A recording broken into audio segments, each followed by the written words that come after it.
pledge allegiance to the flag of the United States of America and to the republic for which it stands, one nation, under God, indivisible, with liberty and justice for all.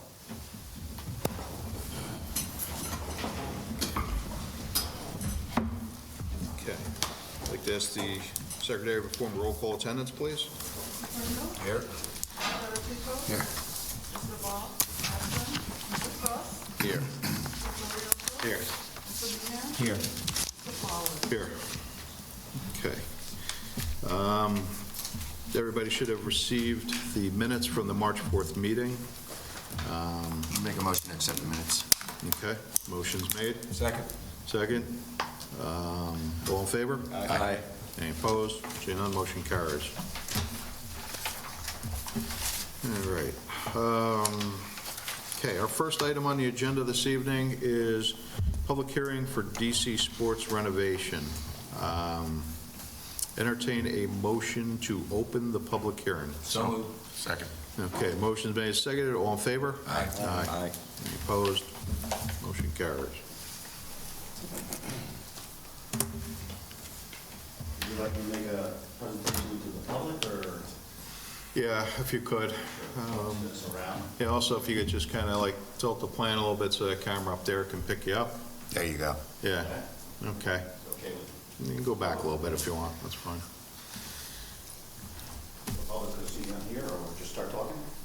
You could sit, yeah, you could kind of, Got to use the microphone, though. actually, you could even, I can stay Yeah. here? Okay. Good you evening. can take the microphone out, actually, that's wireless. There you go. Good evening, Ray Van Voris, Liska McCormick Van Voris Architects, for the applicant. Thank you for letting us present tonight. So we're here tonight for the public hearing for DC Sports. It's on Route 9 in Wappingers, and they're looking to put a ropes aerial course in the location of the old bumper boat location. I think this is our fourth meeting tonight, so we're here as a part of the itinerary is to have the public hearing to see if the public has any questions. It's a two-story open ropes aerial course that has all the safety features that are required.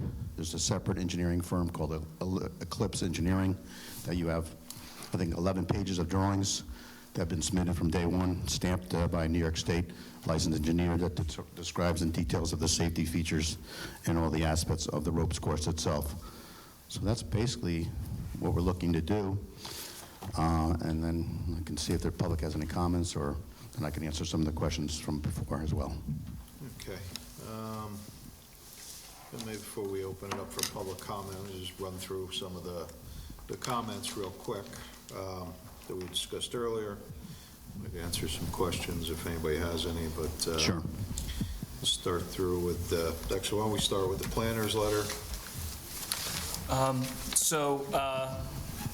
I think the biggest components of my letter that are outstanding, I've raised concerns, and the county has also raised, county planning has also raised concerns regarding the existing lighting on the site.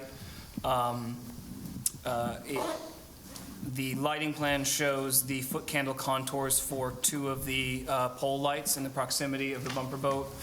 The site plan shows 4 lights. I'm curious about that discrepancy, and if the planning board, the existing lighting would need a waiver from the planning board if we were to move forward with it in its current condition. The applicant has added a note to the plans that they propose to adjust the angle of the lighting fixtures as they currently exist to direct them towards grade.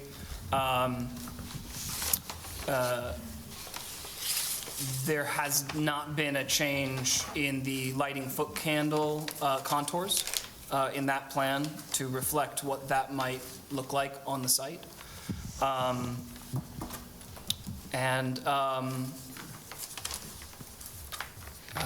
Yeah, that's the lighting issue. We can talk about it in more detail. Can I answer some of those questions? Yep. Okay. So if you recall, this is our third or fourth meeting, my third, but I think we've been here 4 meetings. The last meeting that we met 2 weeks ago, It was discussed, we were talking about that lighting, those are existing light fixtures, and it was discussed and directed to us. It seemed, I thought there was an agreement, if we showed a note that we were going to angle those lights down, that we could leave those existing lights the way they were. This other discussion tonight is something new. Also, if you look at the, plus there's only 3 poles, not 4 poles. The one pole that's not shown is on the island it's on the golf course that helps light the golf course, not the ropes course. And I don't see where you were talking earlier about the 25-foot candles. We have less than 1 foot candle, way less. The highest is 0.75 on the neighboring properties. And most of the parcels in the site itself are about 1 or 2. There is a couple spots of 5, but they're shining in near the golf course area. So the numbers associated with the red contour letters, Yes. the 10 and the 5. Where do you see it? point out. I don't see a 10. Do you have the most current drawing? So we've got 10, we've got 5. These 2 lights don't have Okay, I see what you're saying. and then Oh. here, if you look here, That's that 5. number says 25. Okay, 5 and 2.5, correct. Okay. No, it says 25, and then the outer Oh, line. that's 25. Okay, I thought that was 2.5. Okay. No, because the outermost line is 5. Okay, gotcha. All right, stand corrected on that. Suggest that these are 5-foot candle contours that go in 5, Okay. 10, 15, All right. 20, 25. I gotcha. Well, the discussion, if you recall, the discussion when we had at the meeting was that those lights were existing, that we could, like I said, locate those down, and if you required, we could update the foot candles. No one asked me to update the foot candle agreement on that.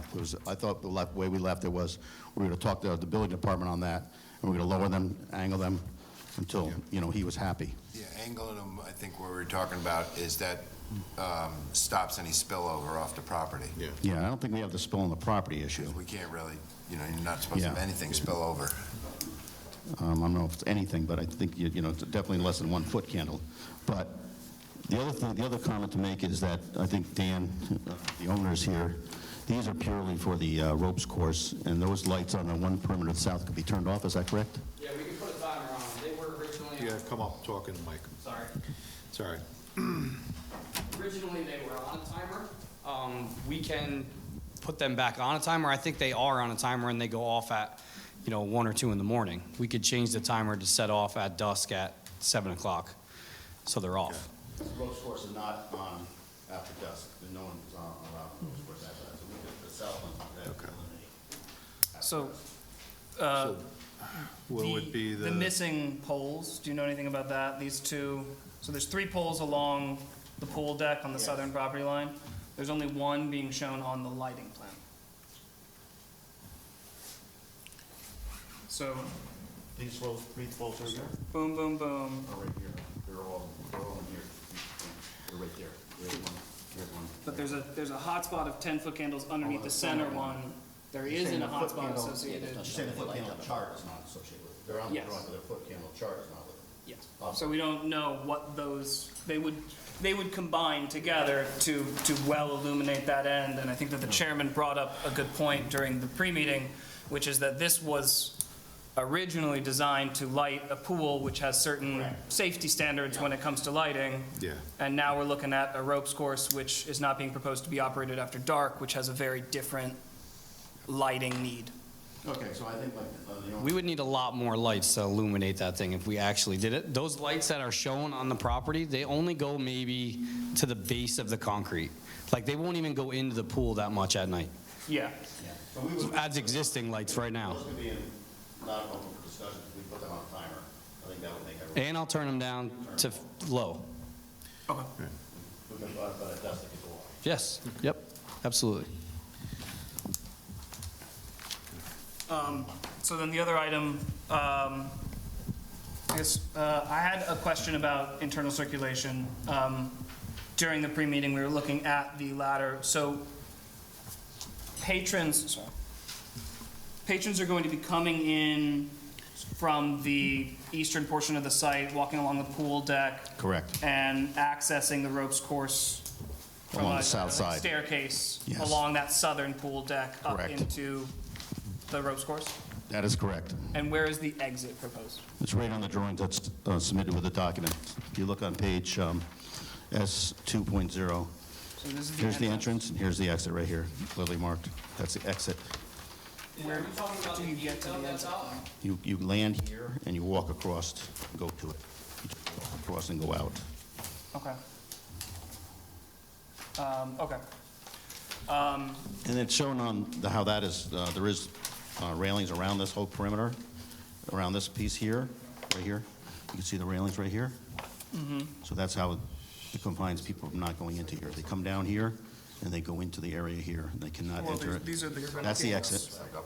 This is, one is gonna be the entrance, one's gonna be the exit. So you're gonna come in here. These are existing already for the bumper boat. Correct. That's not coming down. It's a black 3.5-foot fence with So you would locks on both access sides. it here, and you would land here and walk over That's approximately correct. here. You come down the sidewalk here. and go up, and when you come down, See a little that's hash how it out. goes. And these are just stairs going down to the deck of That's the correct. bottom. Pool. Yes. That's correct. They'll have railings on both sides. Okay, And that's shown on these drawings. Yeah. okay. I think that clears it up for me, It anyway. clears- All right, so operationally, you understand how it's Yeah. gonna? Okay. Yeah. And it And that makes- leaves the setback issue. Right. I think that over 12 by 12 structures, the setback for this road is 75 feet. I think the best idea, I think that's the property line, which is what, 19 feet? No, so if I might comment on that as well. The 9'8" is where the existing front yard, 19-foot is what you asked me to put in for the overhead wires. Yeah. So the one below it, 9'8", is the dimension of the property line to the edge of the existing pool, like we talked about earlier, that's been there for 30, 40 years. So our point is that, unfortunately, we're really not that happy that the fourth meeting we find out there might be potential variance. We wish we had heard that at this discussion, 2 months ago. So we're not really, to be blunt, not that happy to hear about that at the last minute here. But when we feel that if it was something that should have been done, we think that the planning board has the authority.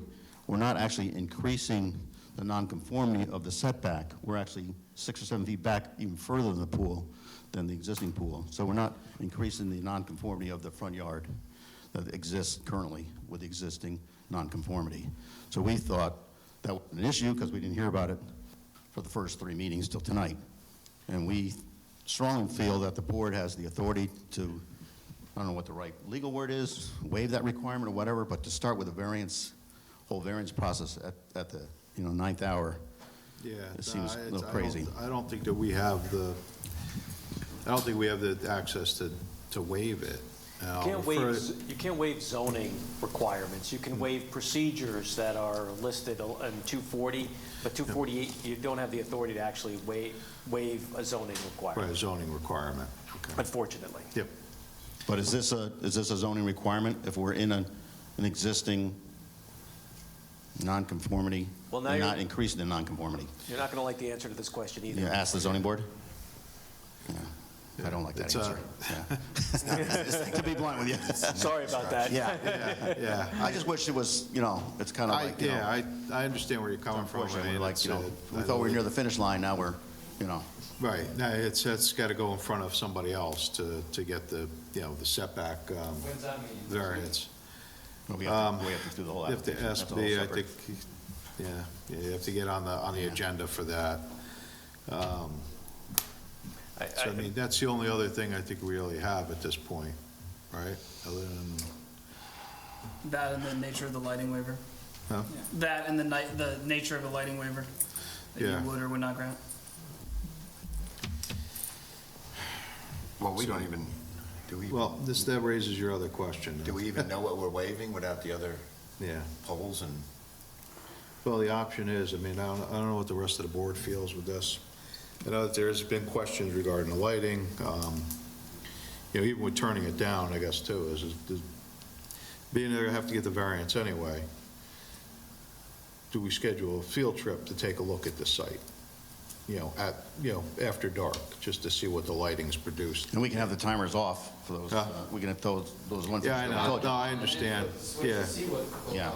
We have to have light for the people walking around the, It's either that or Venture just golf. in the special use permit, then it'll be, it'll be specifically laid out that, at dusk, the lights go out. on the, So then at that point. on the ropes area. We can't. On the rope area, right. Anything outside of that would, could remain on. Those 3 poles are definitely on its own timer. You can shut them on and off whenever time you tell me to. Yeah. So if we, Do they have their own dimmer? Would you be able to turn them down? There's not a dimmer. Yeah, we'd still have to see what they are. Yeah. And we could do something on that one large pole too, Malcolm. We can, that has 3 heads on it, I think, or 3 or 4 heads on it. That we Yeah, can. we can turn anything we want, down or up, or point them down. I mean, they're all just, they're on like. And you can add a dimmer, like you said. You can add dimmers to LED fixtures. Yeah. Were these lights, was these lights that you had replaced on the site, or is it? I believe the that they pole were was there and when you replaced the heads. Is that what happened? The poles were there, we just replaced LED heads. Okay. Do you know when that was done? When we opened 8 years ago. Might have been a Central Hudson. Was that one of those? Yeah, they did all that LED. But it wasn't part of a site plan or anything like Yeah. that. It was just, Central Hudson He came by. thought he was said, doing the "You right want thing. us to Save upgrade?" energy. Huh? Yeah. We've run into issues. That probably also suggests that the color temperature of them is not, Yeah, it's- Compliant to the code It's the either. same, it's the same as every other project. yeah, they went up and Yeah, down Route 9. Listen, Yeah. Central Hudson makes it, they show you a good deal on paper. Says you could save all this money between the electricity and us providing you new lighting at a minimal cost, and somebody has to pay for it at the end of the day, unfortunately. So, trying to get a little more finite with the request. So, we know the ropes course is a new application, but the golf course has been there for forever. Right, it's been there. So, do we need to deal with the town code on the entire miniature golf area as well? I mean, doesn't seem fair if that's been there for forever. I mean, we can do it on the ropes course, it's a new application. Yeah. We're talking about turning those lights off at dusk. They winding were all down. upgraded at the same time, all of those lights across the Yeah, site. Yeah. Huh? They all match. Parking lot lights, Yeah, everything. everything. Yeah. Volleyball lights. Don't start bringing up more parking here. Don't talk about the parking. Parking lot.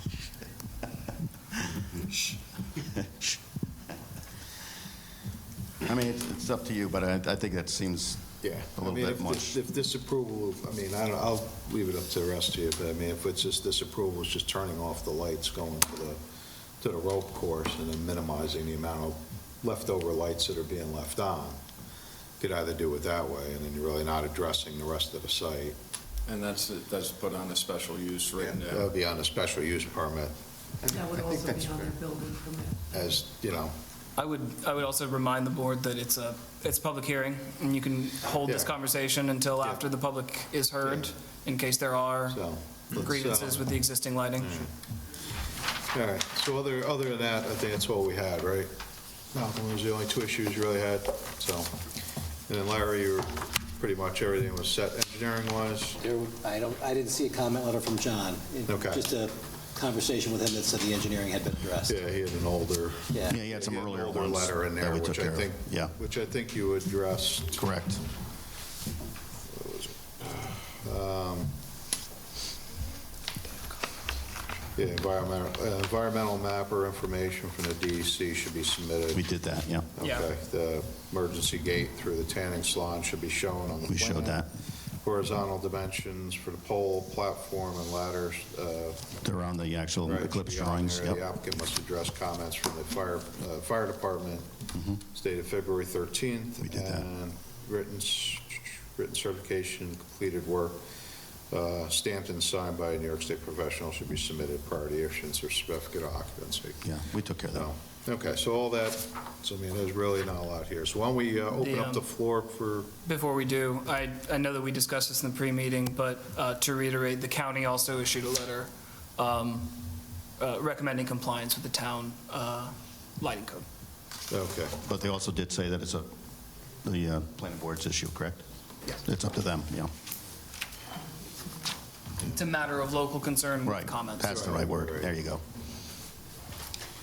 All right. So let's open up the floor for public comment at this point. See if any public has any concerns, and we'll go from there. So, in favor, step up to the podium. State your name and address for the record.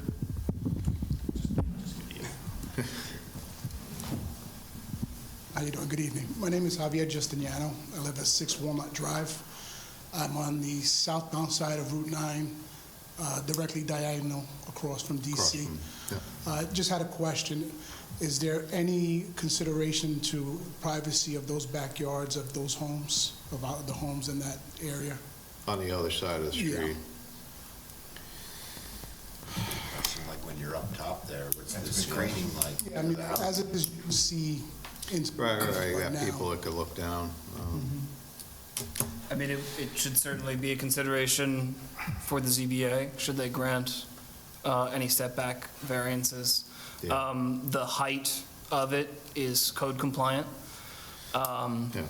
Although I don't imagine that the height provisions of the code imagined this when they were drafted, but they are Right. code compliant. Well, yeah, and plus it's a much different. It's a different use It's different than a use, 35-foot than it was building. previous. Absolutely. Right, with the height. Yeah, I guess that's something that, yeah, I mean, they do have to get a variance for the setback. I mean, that would come in play during the zoning board of appeals meeting. What's the setback off the Off of Route 9, 75 feet. 75 feet? Yeah, yeah. Yeah, exactly. So that's something that should be brought up, I guess, at their level. If they're going to grant the variance for it being this close to the road, they can address that as well. Okay. Could you tell me the name of your street one more time? It's Walnut Drive? Walnut? Yes. Goes off of Brookside. Yeah. No, it's Right off of Brookside. residential houses. It's kind of, That's it's Brookside. down. I think the apartment complex is a little further It's south on 9. south. Yeah, we're just Yeah, north of you're the just to the apartment. north of where the Right, apartment it's the complex. backyard, the fence, and the Yep. Route 9 is right I there. know exactly. We would want to look at Walnut, and we would want to look at Colonial. Is it on the, That would also be something we'd put in our notes if we send them a letter to zoning. Yeah. yeah.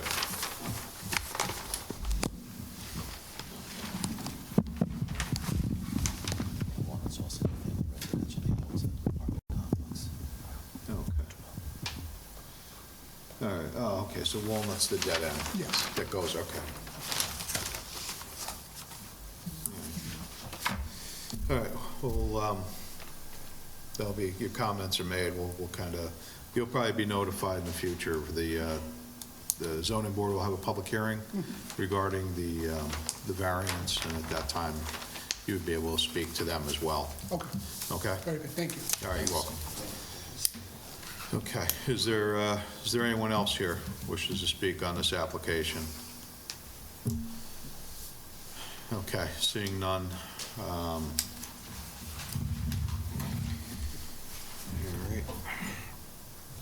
I guess at this point, Close it, or we close, I guess at this point we could close. I would adjourn it. We're not sure how long the, Oh, for the Z. or what will happen with the ZBA. And I would also think about a field trip yeah, to see the existing lighting and what you want to do there. and the view to them other Yeah. houses.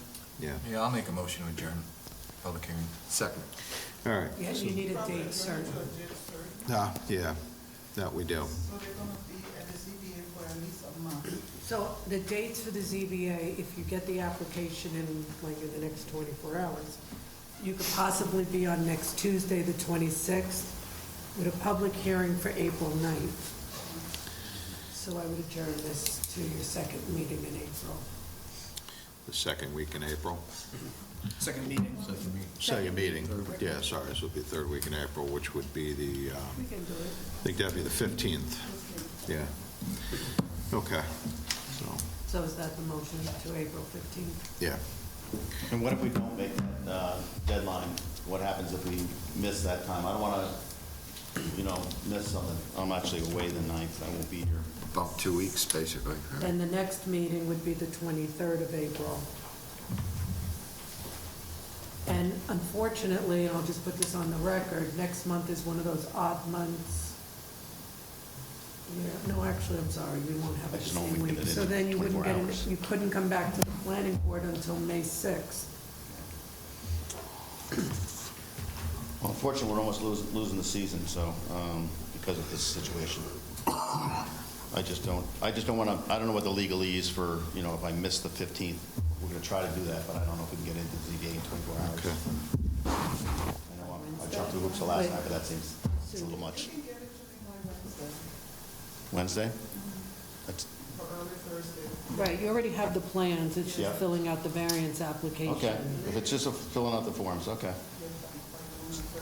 And submit 8 sets of plans. Okay, so they want this one too, right? Or just the site plan? Well, they need to see what this is. so They just adjourned the meeting to the next date, right? Yeah, he could send a letter. Yeah, and- right. Oh, so if it's a problem, I can just accept it? Yeah, if you don't I make just it. don't want to miss something. No, then they adjourned until, Right, if we adjourn it to the 15th, and then you notify us ahead of the meeting that you would like to be adjourned to Okay. another night. Then keep it the 15th. We can do That's fine. that, so let's do it that way. I got you. Thank All right, so back to it, we had a motion and a second to adjourn it to, 15th. okay, so to the 15th. All in favor? Aye. Any opposed? Seeing none, motion carries. All right, so the other question is, do we want to have a site visit Yeah. to I take think a look so. at this? Yeah. Okay. All right. So that will be the next. What's everybody's availability? What days you picking? Huh? What days you picking? I'm good for, well, it depends on how soon you want to do it, but, I'm not here next week. I'm not here next week. We can do it this week, right? Saturday or something, Saturday it's morning? up to, we could do it this week, I'm assuming. You'll want to do Do it it at night. at dusk. Yeah, dark, yeah, I want to see what it looks like. To see it. this week. Huh? I cannot do it Can't do it this week, okay. I don't know, anybody wants to throw out some days, What day's good for you? see what this is. Huh? And at the 30th Yeah. When is it, the 30th? Next Saturday? Barbara's suggestion was to all drive over there together after the next meeting, which is On April April 1st. To do what? You could go after the meeting on April 1st, if that works for everybody. Immediately after the meeting?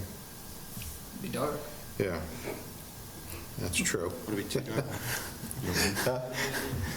We could do that. If everybody wants to do that, leave it up to you guys. All right, just let We us have know. to I'm keep sure the, we'll we make- have to keep the agenda a little light. Yeah, that's so what I I was go with thinking. weight Yeah. then. Yeah, what's the agenda All right. look like on the next Right. meeting? Yeah. I had 2 public hearings. I had Susan Oh, yeah, that's going to be a good one. and Hyman's caretakers. Yeah, keep it light and we'll do that. Yeah, do it that way? All right. So we'll go out after the meeting on April 1st. We'll take a look at it. Yeah. Somebody wants to make a Make a motion. motion to schedule a site visit for April 1st. I'll second it. All right. Motion made, second, all in favor? Aye. Any opposed? See none, motion carries. Okay. All right, thank you. All right, thank you. All right.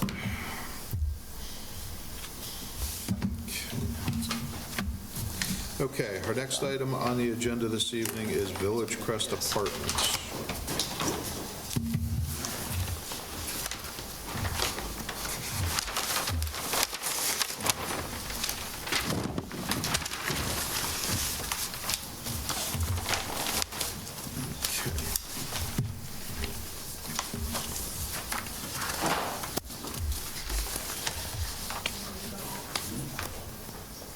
Good evening. I can.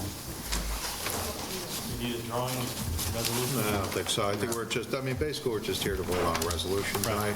I think everything else has been addressed. Yep, You did get a copy of the resolution? I did. Okay.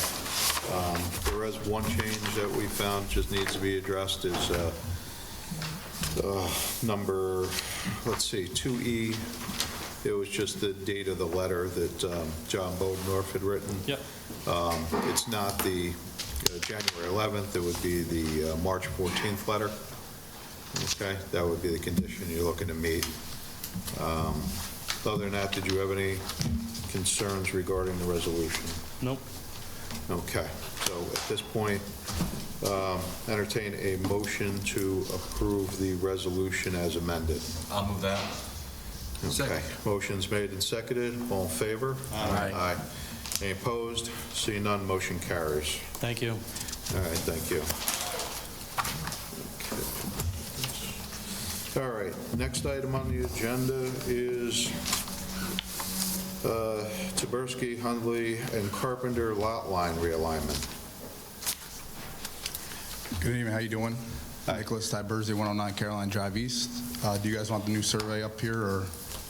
We saw that already, right? Huh? We saw that. Yeah. Yeah, it's in the package, yeah. I mean, I think we had, just go through. Yeah, the issue was the setback. It was at 36.7 feet, and it was supposed to be at 40 to avoid the variance. And I put it to 41 and 9 inches. As well as the garage had to be changed to shed because it was a shed in the corner. Right. And I don't know why the surveyor labeled it a garage. As well as you wanted me to show the well in the leach field, which is present now in the new survey. I believe I wanted to show the well and the septic, right? Yeah. Okay. All right, I think everything, from what I said, everything was met from the conditions from the last letters. Yeah, I have no outstanding comments. Okay.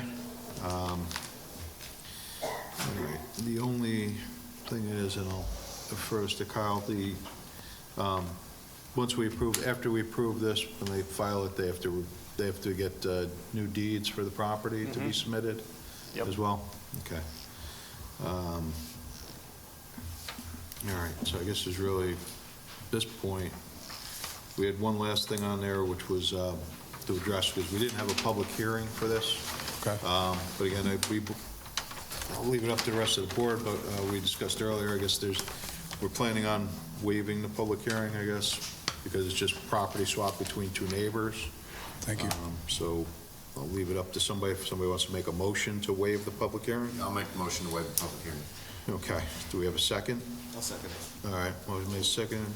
All right, all in favor? Jane. Aye. Aye. Aye. Aye. All right. Okay, anybody opposed? Seeing none, the motion carries. So that formality gets us out of having a public hearing. So the other item is we have to have the planner draft a resolution of approval.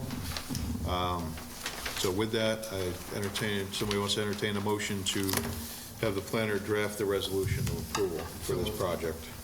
I'll second it. Okay, motion's made, seconded. All in favor? Aye. Any opposed? Seeing none, motion carries. So you'll see that in the upcoming, I think I'll be prepared for next month's meeting. Yeah, whenever they're scheduled. Yeah. So we'll have that out for next meeting. Once it's voted upon, then you're all set to finish up and you have the approval. Thank you. Okay? Thanks. Have a good You're night. welcome. Have a good night. All right.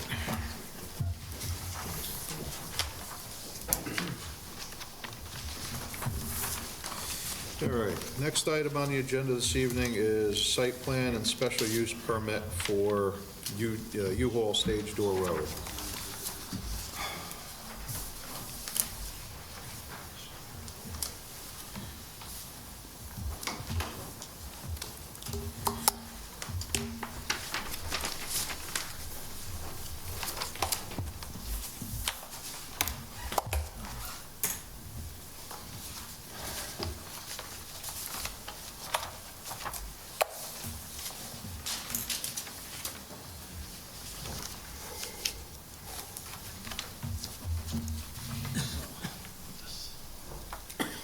Can you see the screen?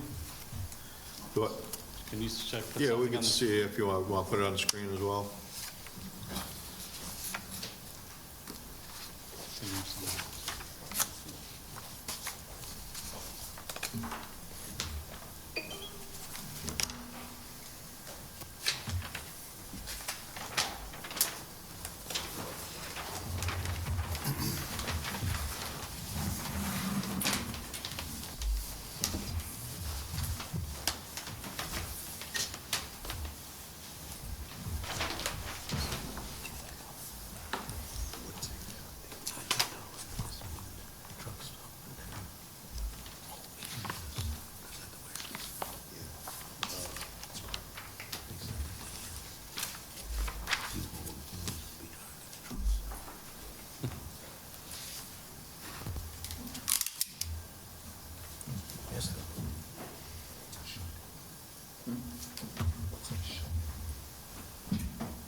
Okay. Okay. I know there's some new board members, so I'm just going to like back up a little bit. Okay. So these are 4 parcels that are located on Stage Door Road, with one parcel having the existing warehouse building that's on the corner of Stage Door Road, Old Route 9, and Route 9. It's the old furniture warehouse that's been vacant for a long time. With this project, we came in initially proposing to build the site out for a U-Haul facility, which would have the self-storage, indoor units in a front building, as well as retail that's accessory to the self-storage. And then there would be a second building, which is for the U-Box. I know earlier you were talking about that, and it is storage boxes that are stored completely in the building, and then they're brought out to customers to fill them, and then they bring them back to store them, or in some cases, they bring them right to where they need to go.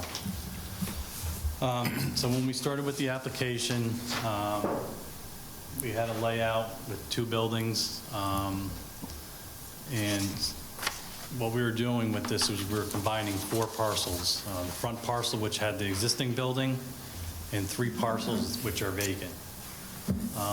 The 3 parcels that are vacant are encompassed by the wetlands, and the majority of the parcels are encumbered by the wetland buffer, and it's a town wetland buffer.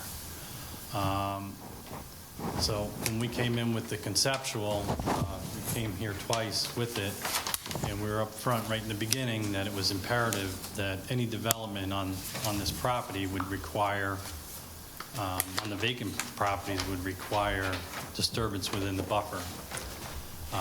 And with that in mind, we hired Ecological Solutions, who are professionals in wetland biology and habitat biology, to come out and take a look at the wetlands and determine the importance of them and the functionability of them. And we have a report that we submitted to the board. Essentially, this is a drainage area between a number of parcels, just over the property line to the north. So if you're looking at the dark green, just to the north are existing sites that are developed and built out. There's a septic system that's basically right on the edge of the wetland. There's a lot of existing conditions out there which really devalue this area as far as wetland functioning. And with the previous plan, we were proposing to slide the proposed building 1, which is replacing the existing, there's an existing 30,000 square foot building.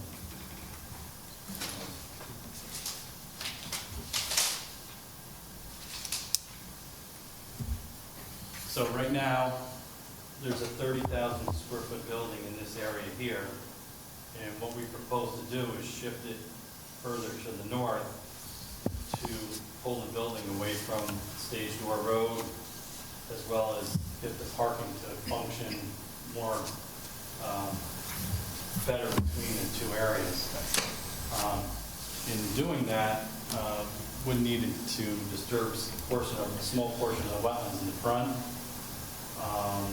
with this layout, as well as the U-Box building with the size that really is needed.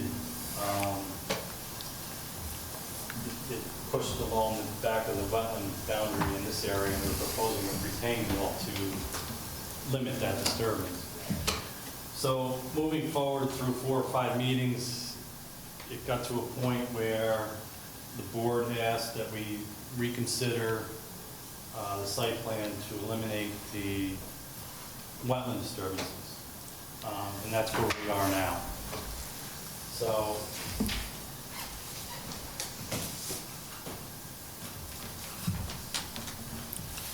So what we've done is we've now taken the proposed new building number 1 and we slid it back almost in the same area as the existing building. And by doing that, we would need variances to the front yard, which would be needed for the existing building should it ever be built today. So those are existing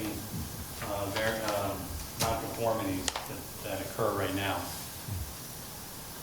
And what we did by shifting the building further to the south and more in place with the existing building, that eliminated any of the wetland disturbance in the front here.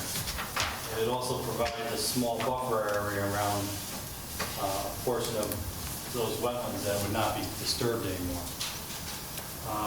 Secondly, with this new layout, we took 26 feet of width off the U-Box building, so it's much narrower now.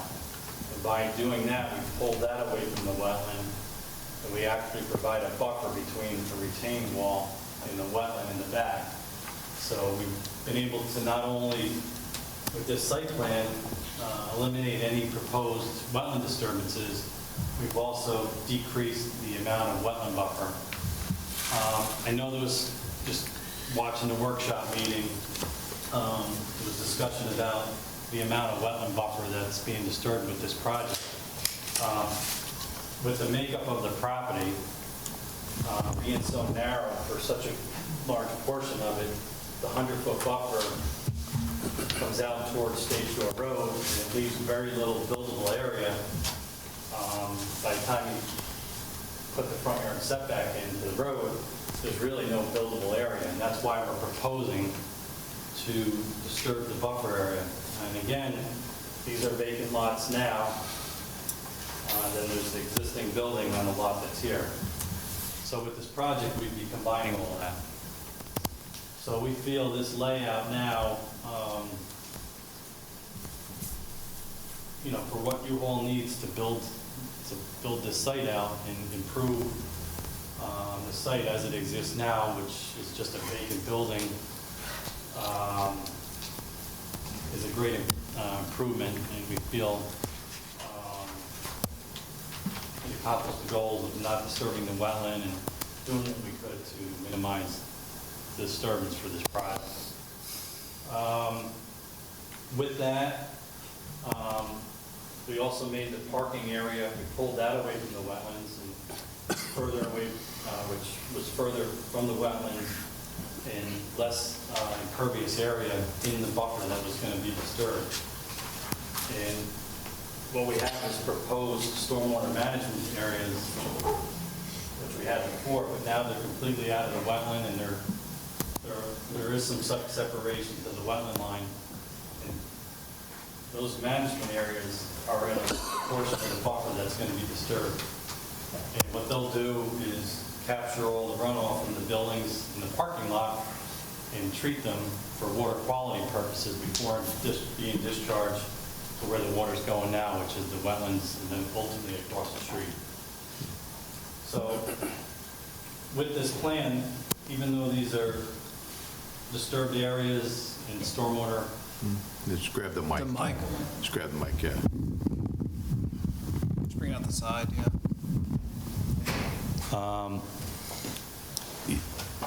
Again, what that does is that accomplishes, this would be infiltration basins. It will have some wetland planting in it. And again, that would be green in the buffer area that would be next to the wetland. All the drainage would be conveyed away from the wetlands, captured in the parking lot, and treated in these basins. So ultimately, we did reduce the parking, we reduced the paved area, we made the building smaller, and that's where we're at with this site plan. The other change is with the architecture.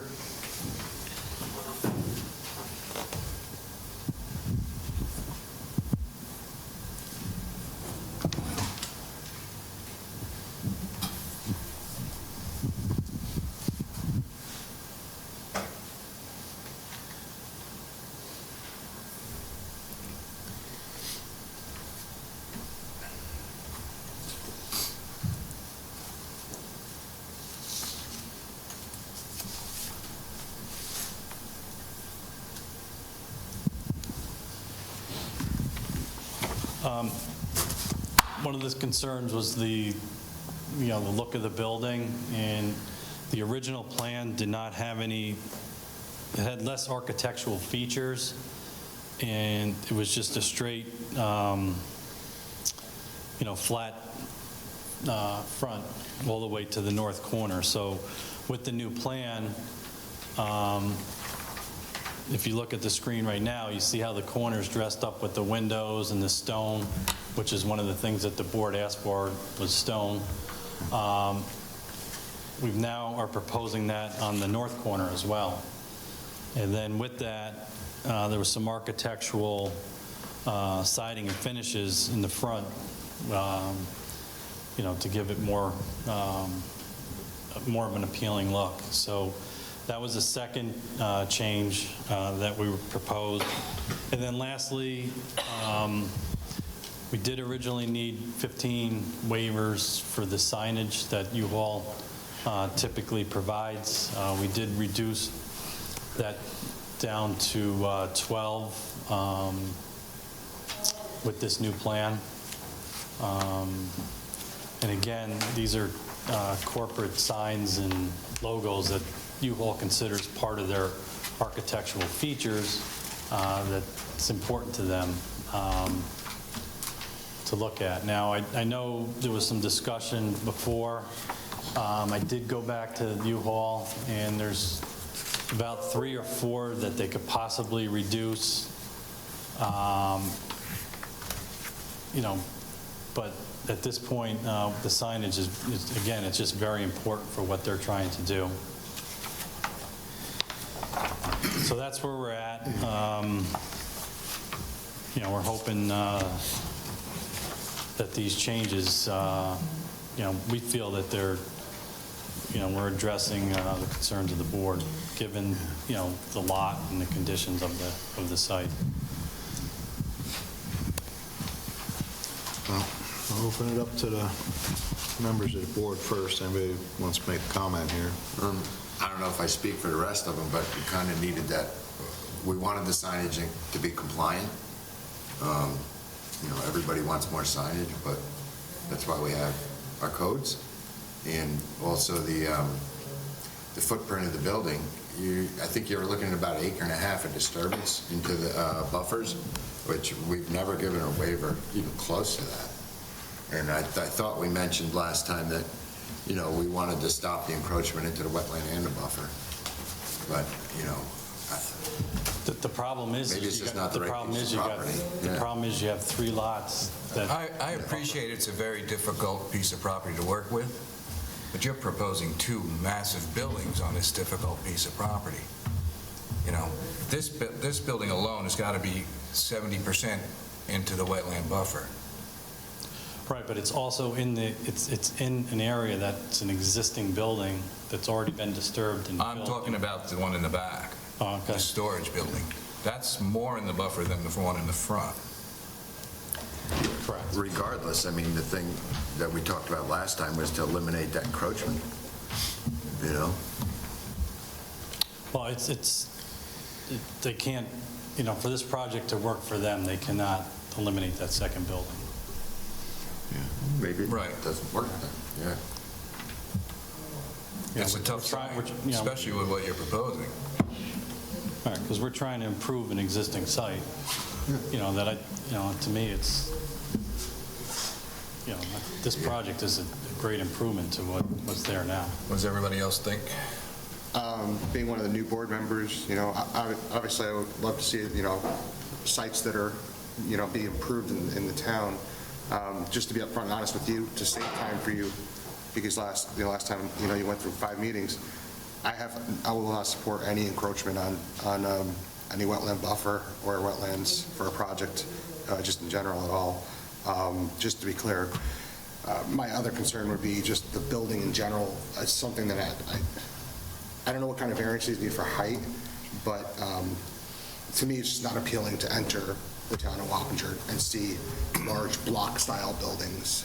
Maybe something with a smaller footprint for the one building, would be something that might work both for the functionality of the property and the business. By losing that whole second portion of that, the box business, but maybe that's not feasible for you all in general, to be honest. And then just to bring up with the signage, you know, I've worked in retail and corporate, you know, environments, and we entered locations all the time, you know, having to work with the towns to respect their signage variances and stuff, or their codes. So, you know, for the companies that I work for, which are, you know, as a size of U-Haul, there's certainly ways that U-Haul can go and make sure that their signage is compliant to what our codes are. So I would ask to see that. But respectfully to what they said in the last meeting, if they asked for no encroachment on wetlands and buffers, I think that's something that I would look for. Anybody else? No. I mean, the signage thing, again, it's, you know, as I said before, it's just, And again, it is excessive. I mean, it's not like Drive-In Storage is the name of the company. right, but we were here 3 or 4 times, and everything seemed like it was a doable project. Yeah. And we proposed the disturbance from day one, and now, you know, in the last meeting, it becomes an issue after we even had experts review the wetlands and the conditions to show that this project's not going to have impact on the wetland.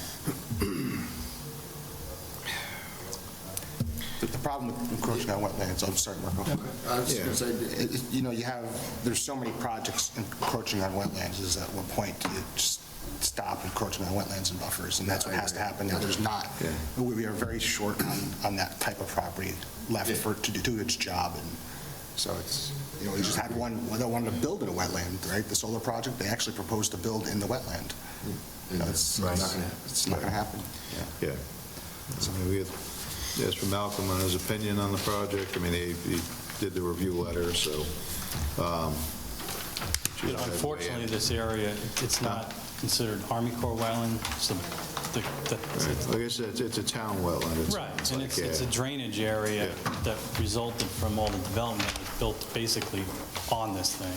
You also submitted a letter from the DEC that suggested that by this time next year, it could be considered in DEC wetland. Right, but I don't think they understand that there's a 200-foot pipe across Route 9 that's going to reach this. So if they're going to take this as wetlands, then regarding the process, the planning board has pushed back on the proposed signage and the proposed architecture from the very first. I understand that.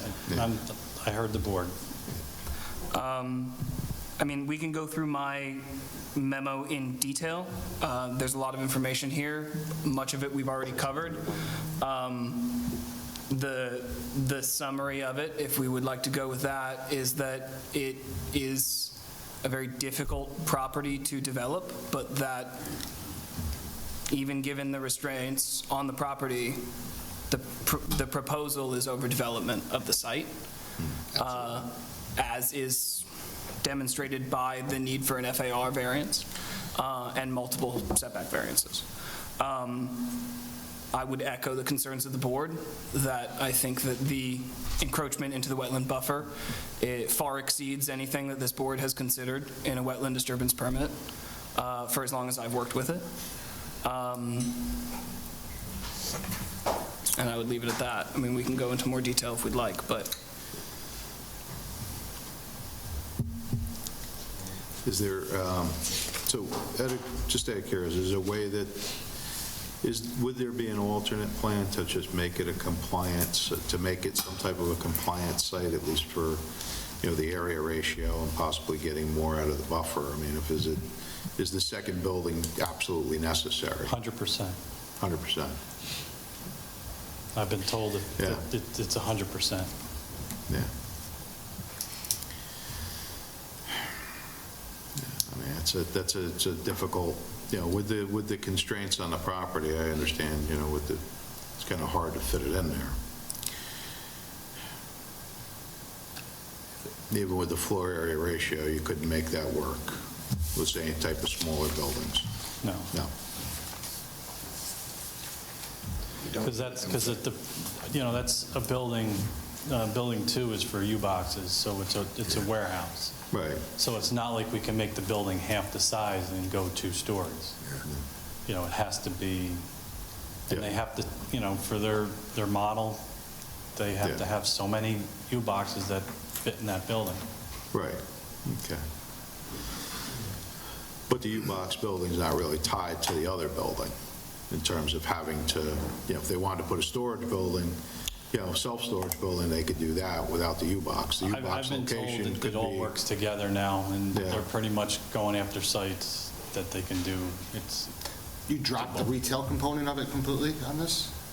Well, the retail's only 3,000 square feet out of the whole thing. It's just a very small component. It's accessory for the storage. But no, rental U-Haul trucks or trailers or anything like that at all? Oh, no, that's... Yeah, there is rental trucks. There's rental trucks. Where were those are again? What part were those? There's about 33 parking spaces dedicated to So that. that's all the Yes, rental. there's shunting lanes here, and then shunting lanes here, and parking for the trucks in the back. Shunting lanes are, so the shunting lanes are for the parking of all these rental equipment. rental vehicles. Gotcha. Right.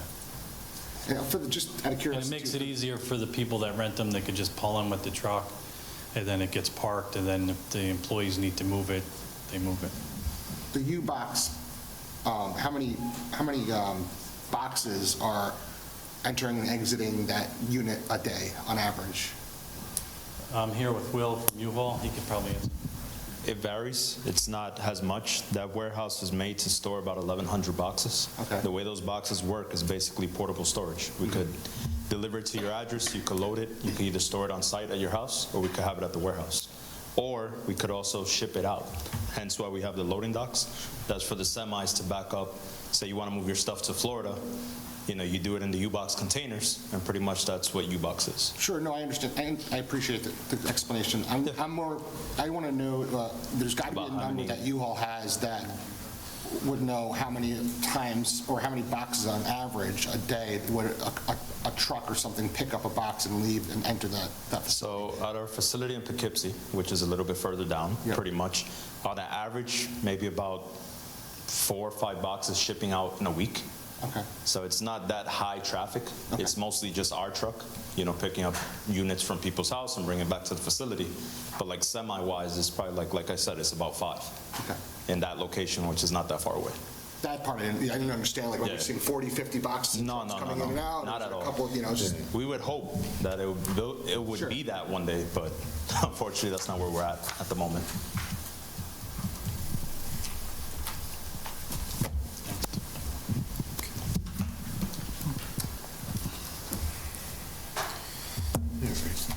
Anybody else have any?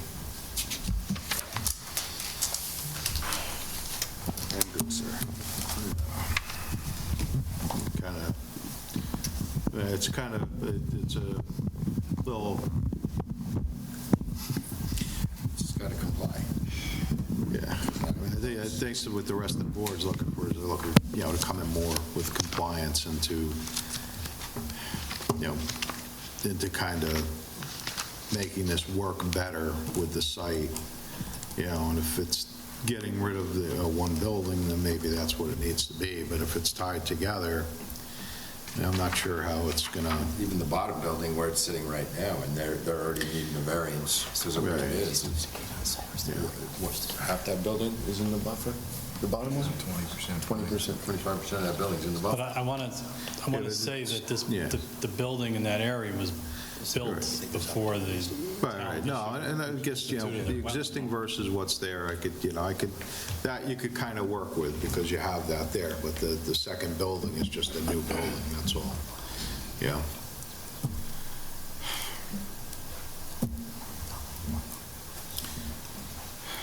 Any thoughts, sir? We were discussing the possibility of mitigation area for the buffer. Previously, it had been proposed just for the wetland area that was being disturbed, but I think that that's not really the direction that the board is interested in going, and even if it was, I don't think that there's 1.6 acres one-to-one to create mitigation area for the buffer disturbance that's being eliminated. Yeah, the property's just not big enough to do all that. It's one thing for an existing building to be there, but you're already past the encroachment there to make it even larger, it's, and further into the wetlands, it's just asking a lot. Like you said, it's one of the biggest projects to encroach on it. Yeah. It's kind of a far reach. So are you saying to create wetlands that would then have buffer to it? Larry was asking about Because I don't know how the you possibility of mitigation measures for the wetland disturbance, and I was saying that I don't think that that's practical here. Are you disturbing any wetlands? No.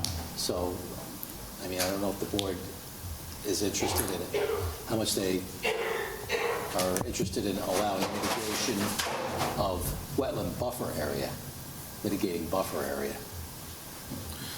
So whatever you're saying, every foot of buffer that you encroach into that you recreate on another part of the site. Right. I just don't think that there's room for it. But I was going to say, that leaves you very little. It's an acre and a half. Yeah. Yeah.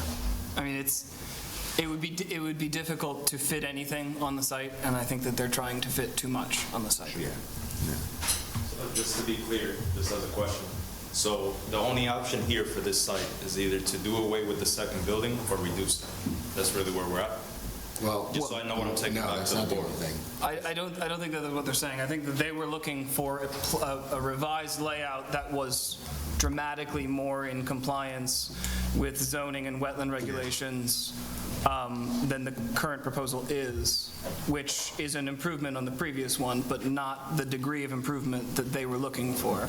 I think that any changes to this would require some level of variance still, and that would be something that they would consider at the time. But given the number of variances that are still required, the amount of wetland buffer disturbance that is still required, we haven't even gotten into some of my other comments about turning radiuses and the parking area. All of that is moot, but would be looking to fit more on the site. I think that to consider moving forward, the planning board would need to see something dramatically more in compliance with zoning and wetland regulation. Oh, I would add signage regulation. Yeah, bring the signage to code, period. Yeah. So get rid of some of the extraneous signs that really aren't. They're not logos. They're not advertising the actual U-Haul itself. It's just, putting, what the products that you have there. I mean, boxes. I mean, they really, because you need to have a sign that big, and I mean, it's really something like that. The drive-through end of it, in multiple areas. Just something to think about. They really need to be smaller. I don't think that the board's looking to waive any of the signs. Like the one in the drive-in storage in the back of the building is more like directional, but I do agree that the size of the letters could be reduced. Right. I don't know if they'll fit more with the one on the back. You're talking the one on the back of the building. Yeah, the one in the back. It's more. The one in the front serves really no purpose. I mean, other than just saying we have drive-in storage, but it's just a market point, just stating this is the services, amenities that we provide, especially with having Prime right next door.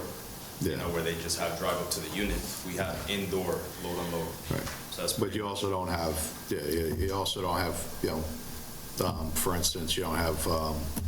Let's say Home Depot up the road. You don't have them. Underneath their sign with lumber, paint, hardware, and everything else under their sign too. I get what you're saying. Yeah. So. Just kind of saying, it's the business. So if you're advertising your business, everybody kind of knows what they expect to see there. I think the signage thing is really, I mean, the wetlands and the buffers, your biggest hurdle, it seems, that if you can't get out of there completely, I can't speak for the rest of the board, but I can't support it. And it sounds like that you can't do that without getting rid of that one building, which is kind of a deal breaker for doing the project for you all, correct? Yep. Okay, so we need that second building. Yeah. Sometimes you just have a piece of property that you would love to do what you want to do on it, but it's just not possible. And this might be one of those scenarios, unfortunately. From my perspective, again, I can't speak for everybody, but I think we get, when you get past that hurdle, that could comply with everyone's other issues, then we can start diving into the signage and all the other little things that, could be a potential issue. But from a U-Haul's perspective, you guys have to figure out a plan that's going to accomplish what you want without touching that buffer and wetland, from my perspective. Agreed. That's everybody's feeling. So at this point, address the wetland. That's the biggest hurdle right now. Yeah. Okay. All right. Thank you. All right, thank you.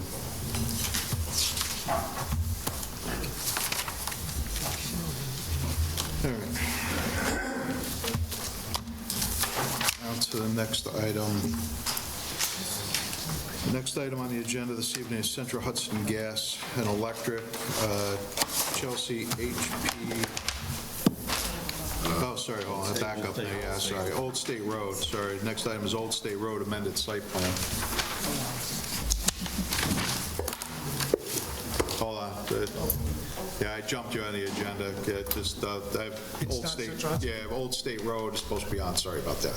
Give it a quick couple of minutes and we'll.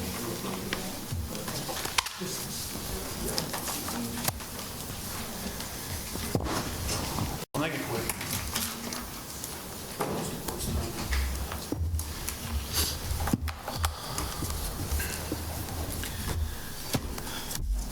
Back again. Yeah, there, okay. For the existing buildings. So, yeah. All right.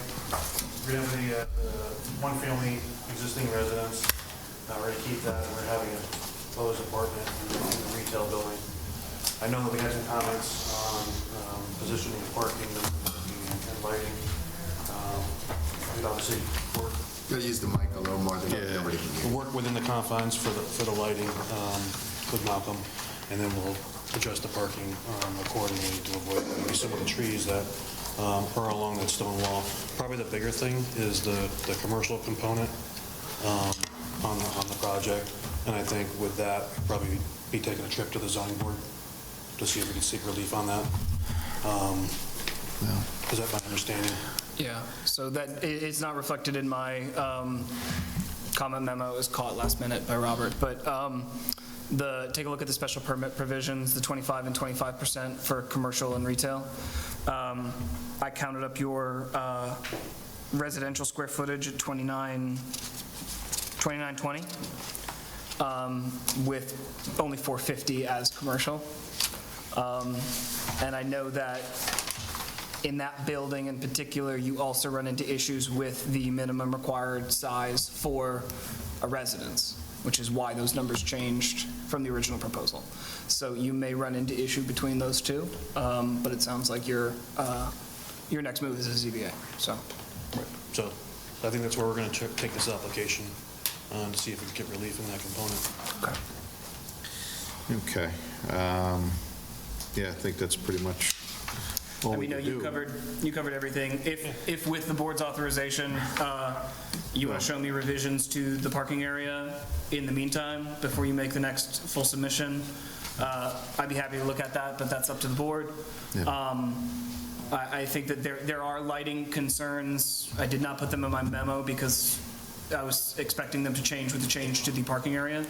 I also have a comment in there regarding the proposed, it was not clear if they're proposed or existing walkways. It's possible that they're just not drawn correctly and that's just a typo, but take another look at that. Yeah, what we'll do is I'll add some hatching on it so we can differentiate what's existing, what's proposed. That way it's clear. Okay. Blow it up a little bit. But yeah, how does the board feel about me looking at revised parking layouts while they're? Yeah, that's to avoid cutting down all the trees. Is that the? Yeah, I know that was in the county's letter. It was in the county's letter. It was also in mine. There are a number of mature trees, but also the parking that's being proposed is 10 spaces. There are only 6 required by code. Any increase would require a parking waiver. As of now, we have not gotten a narrative asking for relief from the planning board for that waiver, what the justification would be. So depending on what you want to do, if you want to ask for the full 10 spaces, if you want to reduce it down to 6 and move forward from there, you know, I would work with the applicant and just try and reduce the the clearing of Right, trees. to do that. I think it's premature. Yeah. I mean, That's true. the ZBA application is entirely separate from the site plan review. Yeah. You know, at this point, I believe at this point, we probably want to, being that we know where we are with this application, they have to go there, we probably want to vote on a referral to the ZBA, I guess, at this point. Yeah. That'd be the first step. So, being that we know that there are nonconformities with the zoning Well- that they can't meet. Is it necessary for us to refer it? Doesn't that sort of infer something? Well, No, the referral that you would vote on would, I mean, you would It's almost- include specific Yeah. recommendations. Those could be positive or negative. Yeah. Plus, I guess it all actually gives them the ability to go to the zoning board, because this would basically act as a denial if we're correct. Usually that's, they have to have reason to get to the ZBA, not that they're just applying on their own. Well, Yeah. I would oppose the variance. I think 25% is not large. The purpose of the zone is mixed use. So if you can't even meet 25%, it's not a mixed use. So it would be contrary to the zoning code. So I wouldn't refer it to the zoning board. I would say that you have to meet the 25%. Well, the referral could say exactly that. Right. By referral, we're not suggesting a positive or negative recommendation, What but would be just, the variance? If he can meet the 25%, he doesn't need the variance. no, we're saying when they go to the ZBA, the board would draft a letter to them explaining the context and explaining the position of the board, which could include what you just said. What would be the rest of the board's opinion on this to refer it to the ZBA as it's being proposed, or, have them just meet or I guess if they, it's up to them, but if they meet it, it just takes out the variance. What exactly would the variance be on? What percentage are we? That's the other thing. Just Right now, it was, you calculated it out to 22% commercial as proposed? Oh, no, if he changed it, right now it's 13%. It's 13%? Yeah. So their variance would be a relief from 25, a requirement of 25% to 13. So that's almost a 50% variance, which is ridiculous. Yes. Well, they can make application for the variance. They don't need a Correct. referral from the planning board. So perhaps the use of the word referral is not accurate, but I think that what Barbara was discussing earlier was the practice of when we know a variance is being requested of the ZBA, and we have already reviewed it to a certain extent, and we have contextual information that could be useful to the ZBA, that it would be useful to them to write a letter, either supporting or opposing or just providing context on any given application. Yeah, I would caution submitting an opinion as to whether or not you think the variance should be provided or not. So Carl, what if at the ZBA, they want information? That's fine. from The planning board, then maybe in the future, they need to have B send a letter to you that they want your opinion, and they should state on what? That's fine. Okay? Absolutely. Okay. Okay. Or they can just switch it around to meet. Right.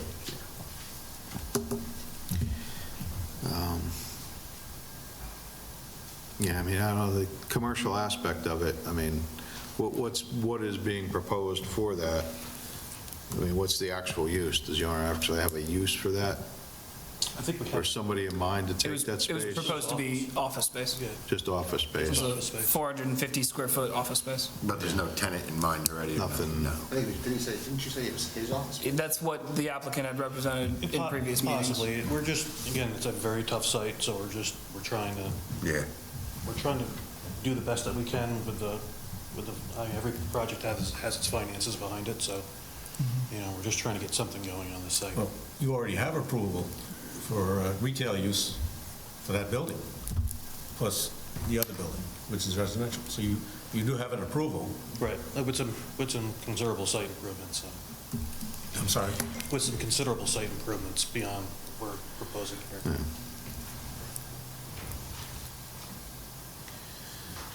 Well, the other thing too is got to keep in mind, I guess, too, is it's an adaptive reuse of the property as well. So it's not, right now it's sitting vacant.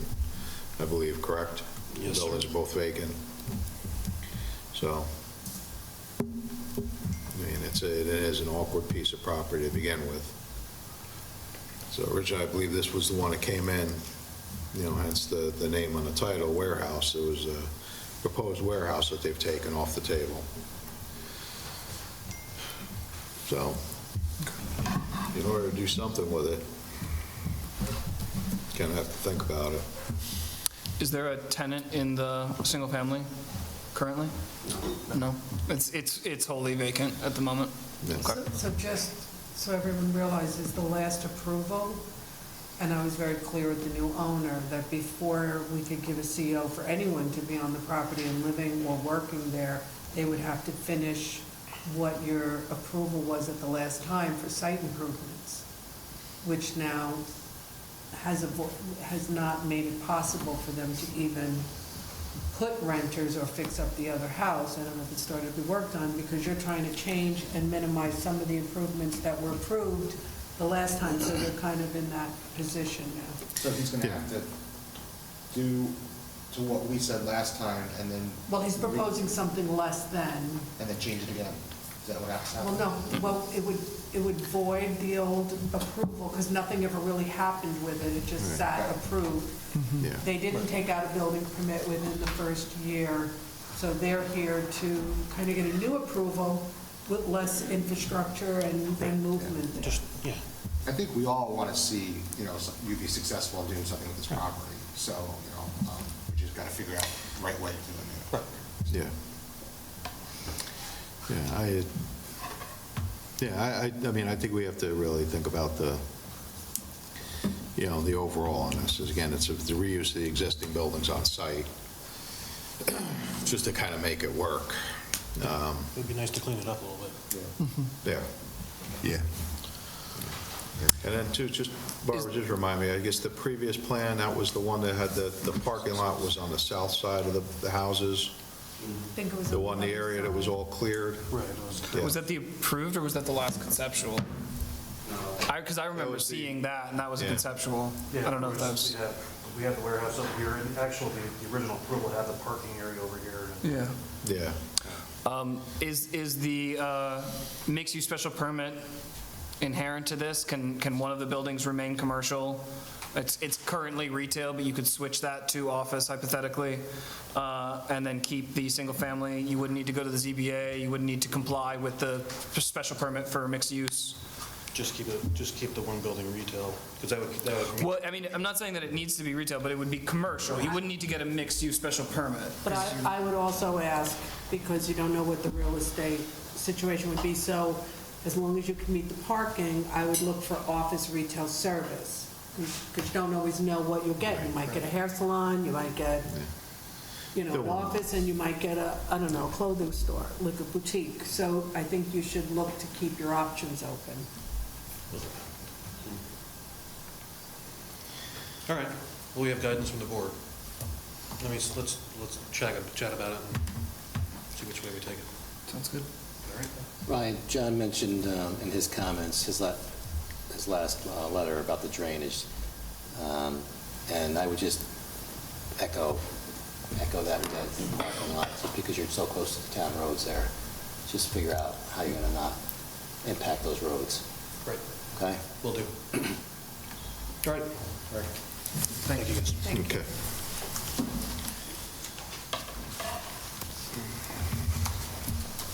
Okay. All right, so our next item on the agenda this evening is Central Hudson Gas and Electric.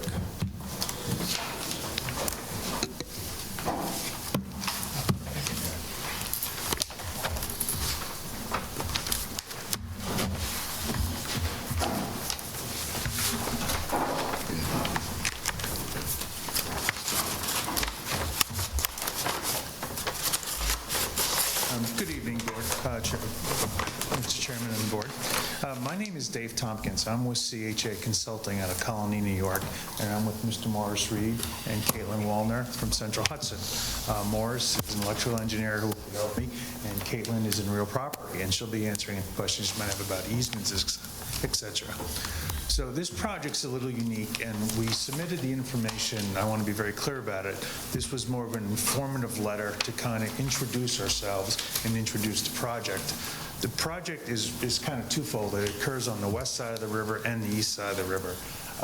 There are two transmission lines, what's called high-pressure fluid-filled transmission lines that run between the Danskamer Power Plant and the Chelsea Terminal Station, which is in your town. These lines were put in approximately the 1940s, okay? I don't have an exact date. And since that time, while there's been some work on the right-of-way, there's not been any work in here. So this pad colored in red is the AC terminal. The pad in yellow is the DC terminal. The DC terminal, so just to back up for 1 second, what we're going to do, or what Central Hudson wants to do, is redo the basically connections on these cables. The cables themselves are still viable, okay, but to keep them running efficiently, the terminals that are located here have to be redone, especially the DC one. So what the process here is, what we want to do, or what we're seeking permission to do, is move this pad back about 30 feet. It will remain the same size, which is approximately 30 by 30 square feet. Of course, the challenge to this is getting in, and right now we're proposing to come in from River Road down an existing Central Hudson easement, which there is a trail there. You can drive this, okay? It is drivable, and this right-of-way is maintained annually by Central Hudson, so there's no trees. So one of the unique things about this project is we don't have to cut any trees. There might be some slight tree trimming. We did look at different alternatives, like how to get in here, and one was coming through the historic park here, and there's some buildings, because Central Hudson does have an access this way. But with any kind of truck traffic, that would have been too difficult. Another was coming in through the New York Power Authority easement down here, and the impacts on wetlands would have been too great there, because there's some large emergent wetlands down in that area. There's no wetland in the back on that path? You can see that path here where it is, kind of goes. The only wetland that's in this path is a small emergent wetland right here. Okay, I have delineated it myself, so I'm very familiar with it. We would skirt the side of that, and we'd probably have a 20 by 20-foot wide access road by 50 feet, and we will timber mat that and cross that. There will be no permanent disturbance to it at all. Okay. Okay?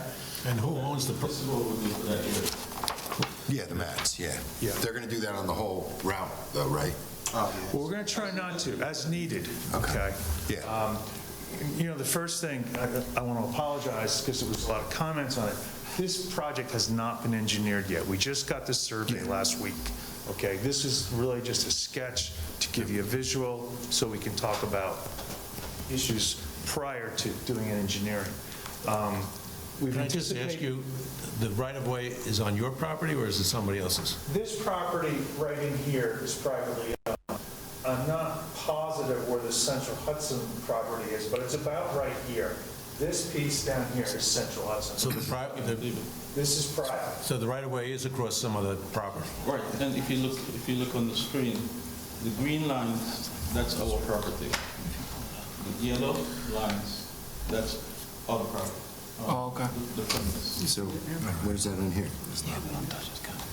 So who owns the property that you have to go across? That's The not yours. Primleys. The Primleys.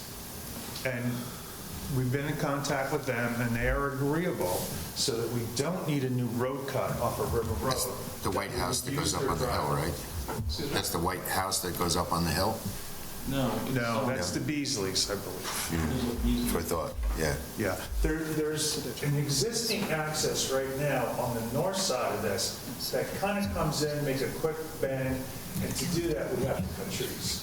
So what we looked at was coming in off the Primley driveway right here, which would just allow us to come up their blacktop driveway, which would be restored following the project, and then cut over onto the right-of-way, okay? There'd be a construction access there, most likely to reduce any soil that might come out on the roads.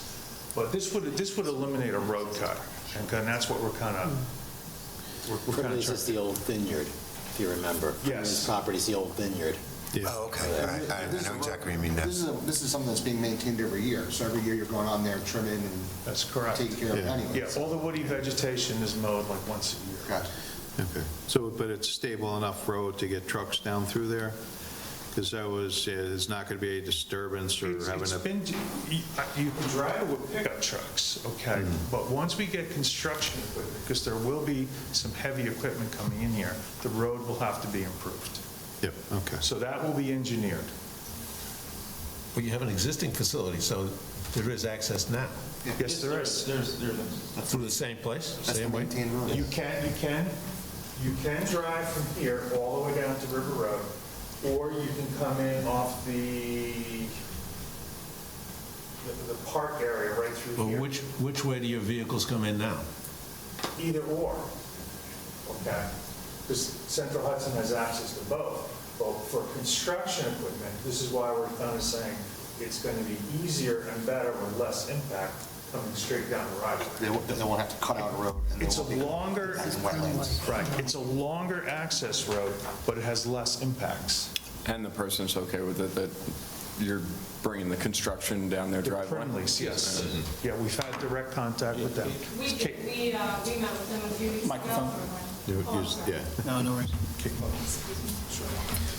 So Central Hudson does have an existing corridor for those overhead lines that was granted back in 1946. And the Plimleys have their driveway, you can actually kind of see it in the aerial there, that goes in parallel with the overhead transmission lines. So it was a mutual agreement. We met with them and told them that we would restore their driveway, their blacktop driveway. It does turn to a stone driveway about halfway up, but they were agreeable to allowing us to use the existing easement for access.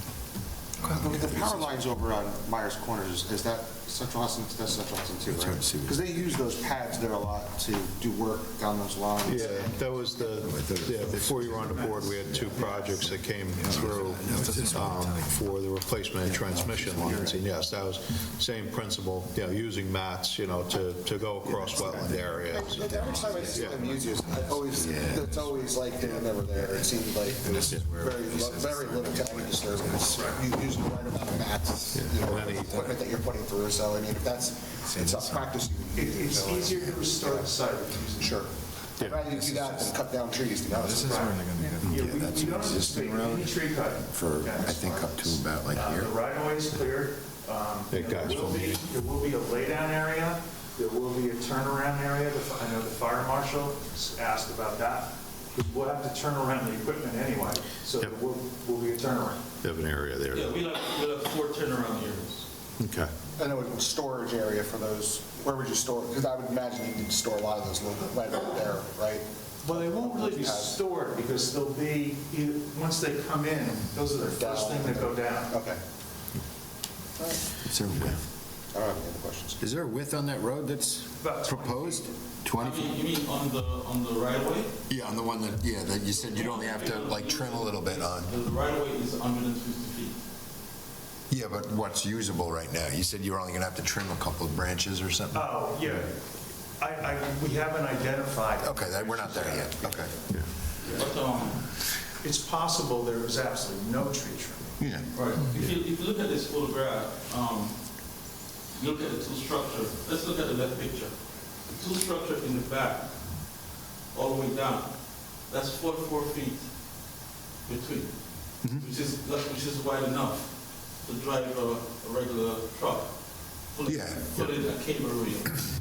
Down the right of way. Yeah, I just wanted to make sure they're not going to widen that up to, 35 feet to accommodate both-way traffic and, make a mess in there. Okay.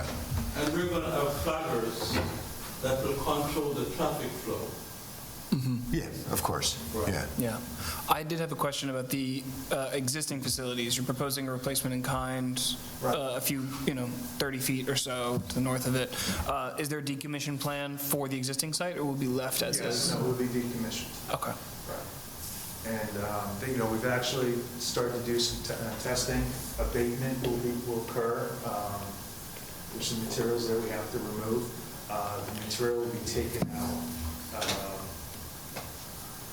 One other thing we will be doing, which is kind of interesting, is we'll be using freeze pits. Well, I find this really interesting. Because the cables that go under the river are fluid filled, to keep the fluid from seeping out, there will be pits dug, and the cables will be frozen with nitrogen, okay, in place to keep any fluid from going. So you can then deconnect them and connect them to the new?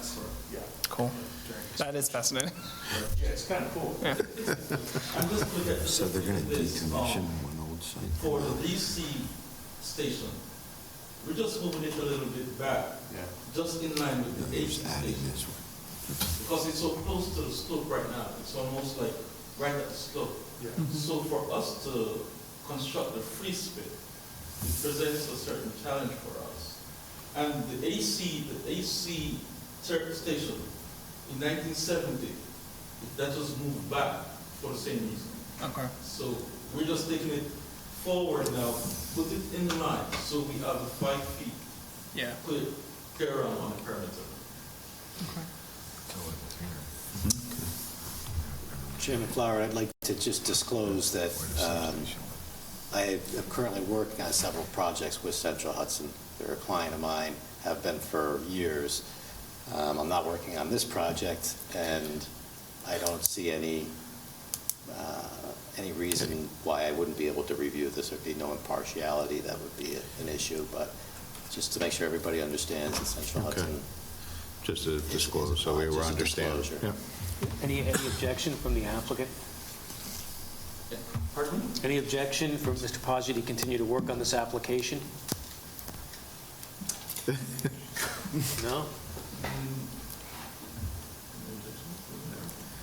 No. Okay, thanks. Didn't think that was hard. Yeah, right. Maybe they're not happy that. I guess the question had to be asked. So I just want to be straight, there's one pad already there, and you're going to add the second pad, right? That's next to the. There is 2 pads there. One pad. So you're not. After you. Yeah. If you look at the drawing, the south, there's an AC line, AC pad. Yeah, an AC one and a DC one. So that's going to stay. Okay. They're not going to move that. That's the one that was moved back in 1970. Correct. So the DC one is the top. Yep. So that's the one that we're going to move. Okay. That's the one. And then once that gets rebuilt and replaced, you're going to remove the old one. Yeah, we're going to, Right, yeah, just bring it back down, remove anything that doesn't need to be there. Is there like a lot? We're going to put vegetation along, outside of the 5 feet perimeter. Yeah. We're going to put Okay. grass. Is there like substantial tree clearing for the new one that's going to go in? No tree clearing. Good. Okay. All right. And we've done our environmental review. As I mentioned, there's one. I don't know how big it is because it extends off site to the south, but we're gonna impact about a 20 by 50 foot section of that wetland, and it's currently the trail. It's currently the people drive through it when the weather's good. Yeah. Yeah, but at the end of the day, you're going to restore it back to its original, or somewhat close to its original Which right state. now is mowed grass. Yep. Okay, but it is wet. Yep. And just to give you a better idea, if you look at the picture on the screen, to my left is the AC, and the one in front, that's the DC. So we're just going to take that out to be in line. Correct. Yep. Correct. So if you can see the fence line, one fence line is back, one is forward. So we're just going to take it out to be in line. And then we go ahead and we replace the pockets. Yeah, and again, the main reason is the slope to the right there is extremely steep right down to the Hudson. Yeah. Yeah. It's very steep. Yep. Is this, That's a slope. is this seen from the river, or is there already good screening there, or do we need to put screening in? It can be seen from the river. Is that something we want to address, maybe with just a little bit of screening? The problem with that is that there's a security clearance with these transmission lines, okay? Okay, so they can't plant woody vegetation underneath those transmission lines. And to answer your question, the GTC there, we're looking at both stations now. We can see the river, and we can see the plant on the other side. So we talk about Orange County and That's stone. And again, there's not, as you can see those photos, there's not a lot of structure there. It's not like you're looking at a building. These are some metal opened cage frame, and then there's the poles, and that's all you see. You're not looking at a building or any mass. Right. By the time you're done, you're literally not going to know there's anything changed if you looked at it. Well, actually, by moving it back, you're probably reducing visibility. Because Now it's in line instead of being offset. Yeah, it's going 30 feet back. So pretty much that's the way the system is currently configured. Gotcha. It's going to stay like that. No changes at this point. So your design plans, when you bring them in, they're going to come in with, obviously, with property lines and right-of-way boundaries and agreements that can be demonstrated, but it's also going to include topography and erosion sediment control and stabilization, stormwater, okay. Correct. Good. Yep. And we anticipate we will need a SWIP. Okay, good. Okay, because the road's roughly 2,000 lineal feet, 20 feet wide, that's 40,000 square feet. You add in the 30 by 30 pad, a couple of turnouts, we're going to be so close to 43,000 square feet. We're doing a SWIP. Okay. Okay.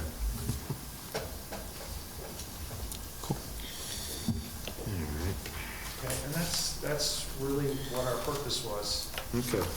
More or less just to, Have plans in a couple of weeks. just to introduce the project to us and Correct. go forward. Board members, you guys have any more questions, yes, regarding this? No? So you folks know you have to also get a site plan, special use permit, rather, Special use yeah, permit, by yes. the town board. Yeah. Okay. I would ask a question. I have run into projects that, because it's a construction project on Central Hudson on property that was exempt from regulation. That has been other towns in Dutchess County where I'm into that. I just would ask, any thoughts on that? Not off the top of my head, but I'll take a look at whatever you got. Okay. Because I do know, like East Fishkill, we did have a project there on a right-of-way, central owned property, and they said it was exempt from town review. The only thing we need was a driveway. Right. So I just, Yeah, the last Central Hudson application that we had was all on easement. It was all on private property, but on Central Hudson easements, but we did have to do a site plan and special permit. yeah, right, but again. But this is all, This half is all yeah, Central Hudson. certainly the pad, certainly the DC pad, yeah. So just, I don't know, so. Yeah, Yeah. we'll take a look. Is it a That'd be great. exemption that's in Public Service Commission? Do you have to, so do you, well, typically the way that exemption works in my experience is because the entity has its own process by which to do the same type of typical review that the planning, sort of like another municipality would do. I don't know, man, I'll have to take a look at it. It's a bit of a unique question, but that's where I've run into that issue. Yeah, it was the town attorney in East Fishkill that gave us that. All right, well, let's not get the name because we don't know if it's. Well, I don't know. I can't remember, I'm sorry. No, it's quite all right. If you want to contact me, I can find it. All right, thank you. Okay. So I guess when we get an answer on that, but I think everybody's on board with where we have to go with this application at this point. So I guess once you have a, submission with everything together, at least we can review it and go from there. Very good. Okay? We'll just get that one question answered first. Yeah, that would be. That'd be great. Thank you. All right, thanks. Thank you.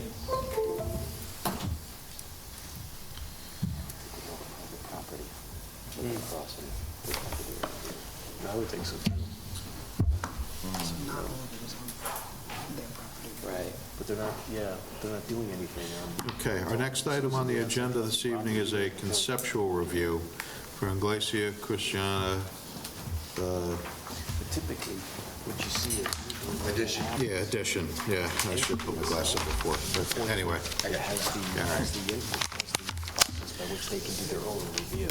Super review. Exactly. And that's the reason why. That makes a lot of sense if it was a publicly owned operation. Yeah. With the privatization of utilities, I would think that would be No, a potential issue. I'm going to get approvals for all that. to the property. Thank you very much.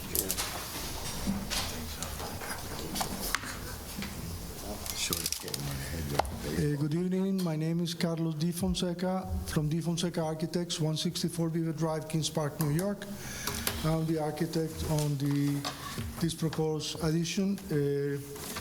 This building, according to the pastor, was built in the 1840s. It's a Greek revival, a beautiful building. And the intention of the pastor on the congregation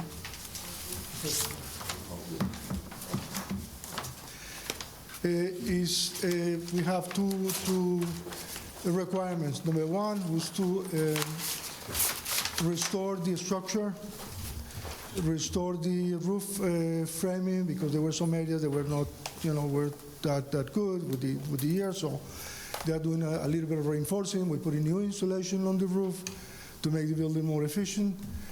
And apart from that, from what we're doing on the existing building, we propose to propose an enlargement, enlarge the building, a two-story enlargement, which is going to be about 2,000 square feet, including a cellar. The reason for this enlargement is the use of the enlargement is going to be on the first floor, is going to be an office for the pastor, which the existing building doesn't have one now. Also, we don't have, also we need bathrooms. The existing church has only 2 bathrooms, two toilets, and we have a congregation that it could get up to 200 people. So the existing church doesn't help us, doesn't comply with the requirements, doesn't help with the comply what we need a building of this size and the use. And the other reason for the addition is to create some accessory use to the church, which are going to be like for children or for all, for the mothers to sit down and, or making a multi-purpose rooms where they could do some class, some Bible study classes and all that which are required. The existing building only count as an accessory use, only with a basement, with a cellar that is very low ceiling, and is when they do that, which is not really too appropriate for the use. Even though they use it and they still need it, the extension is going to increase the area of the cellar, and of course providing a much better headroom. The other idea is that, the concept is to really design the extension in a way that matches the existing structure of the building. It's going to look like it was part of the building from the original.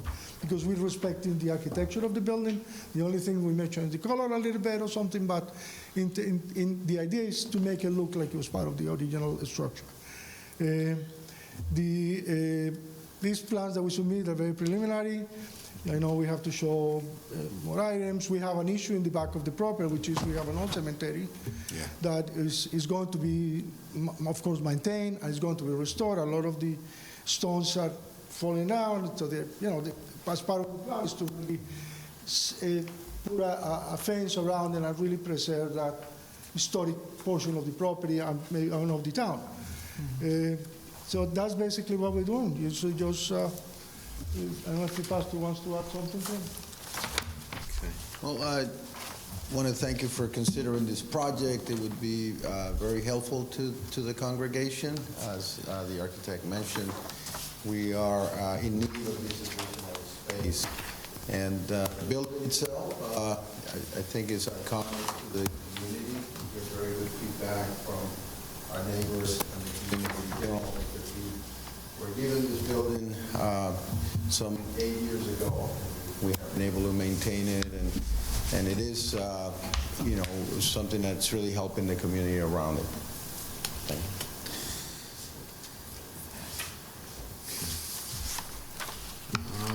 All right. Does anybody have any questions on the board, at least, for this one? Are you going to try to keep everything historically accurate? 100%. 100%? Yeah. Is that the color? It's white. No, it's white. But that's one of the things that the pastor wants maybe to do something with the colors. And I know Greek revival were white, but you could put a little bit of something on it. But in terms of the molding and the architecture, the trimming and everything, we're going to match it. Yeah, that, and I know that's a wood clapboard siding that's on there now, right? Yes, Yeah, yes, we're gonna stick with that? of course. Cool. We're going Yeah, I to would just like to paint it. see We're going everything to do something on the windows also, by putting a layer, another layer of windows on the inside, just keeping the shape. It's not going to affect the stained glass or anything like that. So the windows, the architecture of the church will remain. So you only need to do the things. Yeah, we want to be very respectful of the building itself. Yeah, we're running out of old buildings, so we want to keep what we have historically accurate. Is this on sewer? No, it's, no, it's just septic in that area. If I was to go to one of your, services, how many people are there usually in? So we have 2 services on Sunday, an English service, about 50 people. The Spanish service, up to 150 people. It's pretty full. Okay. Oh, so the classrooms, can you just kind of talk me through, are you looking to do like kids classes and like senior classes, or like how often will these classes happen and how many people? Yeah, so across the board, so on Sunday, we have about 40 children that right now we cram into the cellar. So we would use these classrooms to split up different age groups.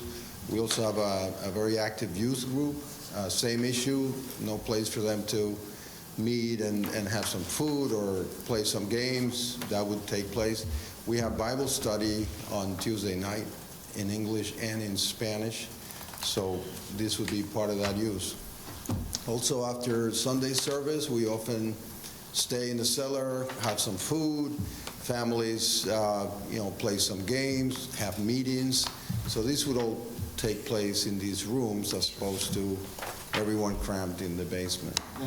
So the current cellar that you're using, is that an actual, are you just utilizing cellar space that's not planned for anything, or is that an actual? Well, we have, our folks have made it, livable and, nice for us to be there, but it's not a lot of space. It's not right. Would there be any egress issues with a basement being used for that? Oh, yeah. For a meeting space? Well, the basement, I mean, it depends how many people are down there and how many exits you're going to need out of there. Well, the goal That's is a whole to other- put this in, Yeah. people in the The goal is classrooms. to get them now, out, right? yeah. So, Well, if we're utilizing the basement Now. for a meeting space or whatever, yeah, we'd want to make sure that, there's proper egresses in and out of that. We have it regularly inspected and we meet all the requirements. Yeah. And we have to meet some figures also on the proposed building, on the proposed extension.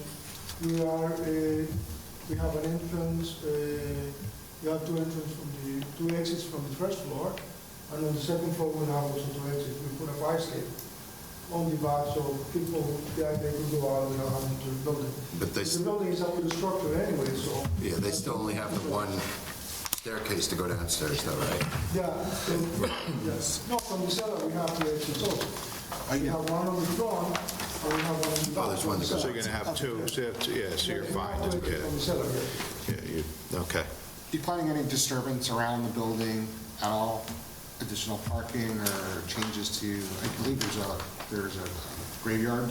Yeah, that's what I mentioned before. We have, Yeah, they're going to fence area into the back. restore it, and that is going to be remain. We're not really going to interfere. The only other thing I would say, and I'll stop, I promise. I know how hard it is for churches to get people to go and to raise money and support it, so I appreciate your work towards all that. I'm a guy, I like my history, and I've rehabbed properties in the past with historical value, and I try to bring them back to as much as close as possible. There's just something about a white church that is really, just truly, when you pass one, it's an older white historical church, you're like, wow, there it is. So if there's possibility that it could remain white, that would be much appreciated for me. Well, my wife is with you on that, so I think you're both going to win that. Yeah, so it will remain white. Yep. That's not a problem at all. Not a problem. I know it seems insignificant. For me, though, when I pass one, it's just like, Yeah. I appreciate it. You're right, there's something to that white building. Well, So that was my first question. I don't see it on the plans. The way that the parking lot is delineated, or what the parking calculation is, with the increase, and it's not clear to me. I mean, it sounds like for the most part, the addition is to better suit the existing congregation, but would also allow for the natural growth of that congregation, should that be the case. The parking calculation is based on seats, though. And so the parking calculation may go up with, depending on the specifics of the expansion. So I don't know how much space. I would also hate to see the rest of the property turned into a parking lot. So as we move forward, take a look at the parking calculations, and get as much detail down as to what the existing and what the proposed conditions are, and how they reflect on the parking calculations. And we will look at whether or not land bank parking makes sense, because that is a possibility. You know, should you need to increase the parking, one of the options is to, on the plans, rather than build out an increase in parking, dedicate a space to an increase in parking should you find you need it in the future. And that would save you money and disturbance in the short term, and make sure that that space is available should the congregation prove to need it. See, the other thing I want to discuss with the pastor, the amount of, see, we are not increasing the area of the sanctuary, stay the same. The amount of chairs will stay the same. Everything stays exactly where we were. Can you use the microphone? Use the microphone. The amount of, we are not increasing the area of the sanctuary. So the amount of seating that we have in the sanctuary is going to remain as it is. Even if they get 500 more, assistants or people coming to the church, increase the congregation, that is, the church then won't feed that amount of people. So the church was designed for a certain amount of people, and that is going to remain. The only thing that we are providing is some accessory use that they didn't do that before. Yeah. They didn't do before, but that doesn't mean that it's going to increase the amount of how we call that, congregants on the church. But definitely on the floor plans, we submit a parking layout and all that. I will show you how people are parking and all that, and how the extension in the back is going to affect the turning around, and how far we're going to be from sanitary and all that. That is not really shown on this plan, but it's something that we'll provide. Sounds good. Yeah, no, I think that from your description, it's all about getting people out of a space that is ill-suited to what they're doing there and putting them in a better suited space. And we just need to make sure that that adds up on the plans, that the parking calculations check out. We can look at land bank parking, and if that doesn't work, we can also look at parking waivers. But all of this is down the line, and will come as part of a discussion with a full submission. Yes, sir. So I've got a couple questions. Is there an existing kitchen in the building? There is. And will there be any additional kitchen space designed? No. No additional kitchen? No. Okay. So the fact that you're on a private sewage disposal system with the increased people use there is going to have to be demonstrated that there's capacity there. If you're going from, I mean, we generally base it on something very similar to what the parking calculations, the number of seats. And I know the congregation isn't changing, but practically, if you're going from 2 toilets to 12 toilets, you're going to be using more water. And the last thing you want to be doing is having a failing septic system. And I'm not seeing the septic system on here, and I'm hoping that it's not underneath your addition. No, it's not. Okay. The septic, and it's something that we discussed with the pastor, it's something that we have to review with the CEO, to see if we have to increase the size of the septic tank, we have to something, because we're increasing the amount of bathrooms also. Now we have 2 bathrooms, now we're going to have 4 bathrooms. Yeah. Gotta be over here. The use is going to be. This would probably trigger a But it's something that I know we probably have to do that. Probably health department. The health department have to do it. Probably health department. Are you on town water, or do you have a private well? Do you know? We have a well. Okay, so this, are you, if you're not, you probably will be a public water supply. That'd be great. No. No, that means you have more regulation. Because you'll be, I'm pretty sure that you're going to you probably already are qualifying for a public water supply, but by the fact that you're coming in with a new project, so your well will have to have disinfection, all that will have to be demonstrated, and storage and whatever. Bigger concern might be fire protection. Are you going to have sprinkling on this?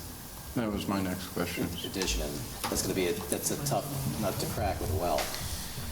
Yeah, the thing is, on the existing church, I don't think we have to do it. We didn't have it before, and it will be very difficult. Yeah, it could be done, but I don't think we will require to do it on the existing part of the church. And on the new section, if we have the 2 stories and we comply with the exits, and if we build that extension, maybe we build it with metal stuff, we build it no combustible, then we are not increasing the degree of no compliance in case of a wooden church instead of being a non-combustible building.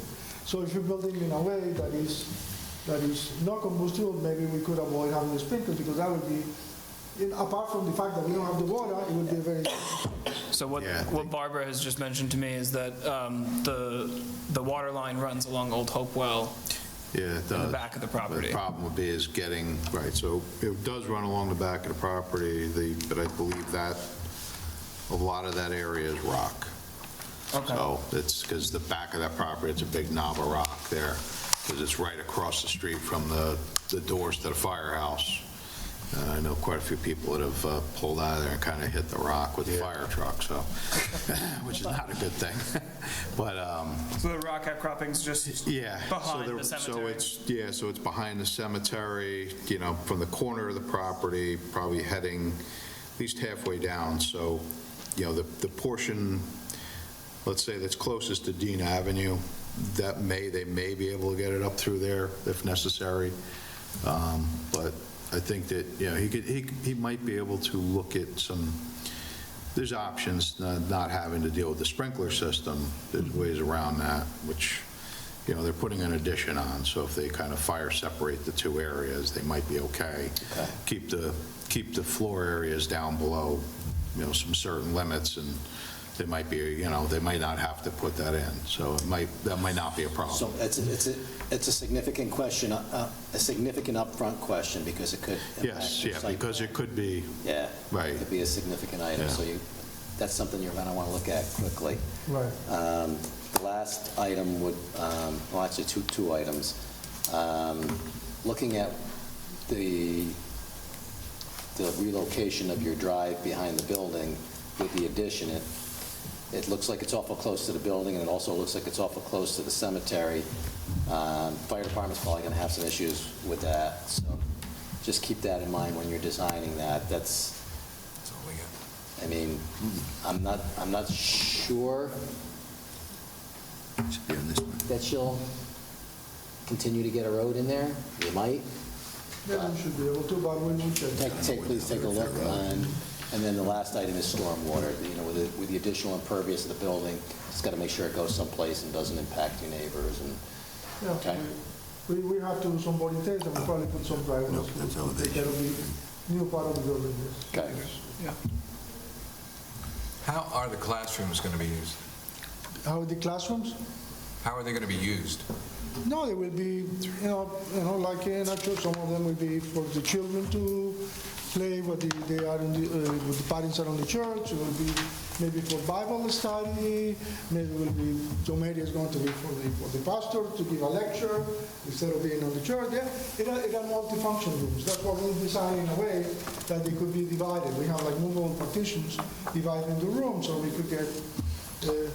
At any given time, we have different groups meeting, so you may have a men's meeting, and then the youth are having another activity. A lot of it is, Bible study or just a lecture on something. Yeah. Maybe classrooms is not the way to label it then, maybe. Because it sounds like you were having Sunday school, which opens up a whole nother can of worms, right? Yeah, meeting room or multi-purpose room. Meeting room. Yeah, multi-purpose room or something. Just give it an approximate number of seats and. Yeah, the difference is all in this room. Yeah. That was when I first, it was like. Classroom implies school. Like I was starting to think like, they were going to run like classes and stuff. Yeah. But it's more, it's basically, it's more I understand For the most what you part, it's wanna do. accessory to the church. Exactly. Yeah, so it's not like you're going and you're going to take this space and then rent it out to people to use for different things. No. It's just whatever the church is going to sponsor within those spaces. Exactly right. Yeah, so, Which most of the churches have. This church doesn't have one. Yeah. But a lot Correct, of churches, yeah. they have offices for the pastor and for the, synagogue, they have it. Everybody else, they don't have that. They Right. just very limited to the right, it's just, just allowing to have, temple and that, right, it's just to add those accessory spaces Yeah, that many other churches have already. Right. Yeah. Yeah. All right. Does anybody else have anything? Kind of hit on, They got a lot of work to do. They got a little bit of work. yeah, it's got a little homework. You still, you still have to get everything together and make a full submission, so, but this is a... Is he going to have to see anybody about designating that, I don't know, some kind of survey on that area in the back, the graveyard? Or I don't know, anybody have jurisdiction over that? I mean, I haven't checked in the AF, I haven't checked if they're in an archaeological sensitive area or anything like that. Right. It also depends on how well the cemetery is maintained and delineated. I mean, if we know what the cemetery area is, or if it's uncertain and there are abandoned Especially since they're looking to possibly bringing a water line. Bring a water line or a road across the front. Yeah. We want to make sure that, you don't accidentally dig somebody up. There are... I was checking with the pastor. I was checking with the pastor. There may be a deed restriction, so the church has to be, the cemetery has to be remain. Maybe it's part of the requirement when they gave them the property. I think one of the requirements was that you have to keep the cemetery, and that's their intention. Even if they didn't say that, they want to keep the cemetery. Yeah. Yeah. The church has they didn't leave any records with you of anything having to do with the cemetery? There should be a plot map. A plot map or even some documentation to who may be buried there. I've seen the documentation. I can't locate it now, but when we moved in, someone showed me that I don't know where they ended up. I was just saying, maybe that might give you some insight to what the boundaries are to the, at least to the cemetery, kind of help you, guide you through that portion of it, to kind of identify it. We'll make every effort. Because I think it might come up, it might come up with other, once you make the submission, I think the county may weigh in on it a little bit. Dutchess County Planning may, because they've identified it as, a building having, historical significance to the area. So that's, so that might, come into play, because I believe that might have been documented in their report, that there was a cemetery.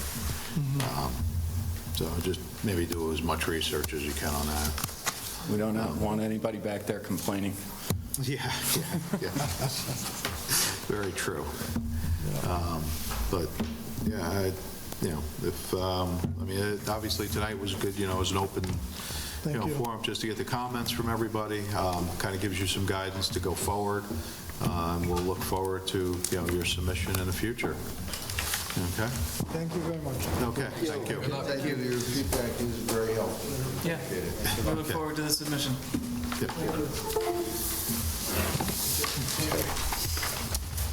All right. So with that, we're to the end of the agenda. Is there anything else that we need to discuss this evening? All right, seeing none, entertain a motion to adjourn. So moved. Okay, motion. Second. Okay, all in favor? Aye. Aye.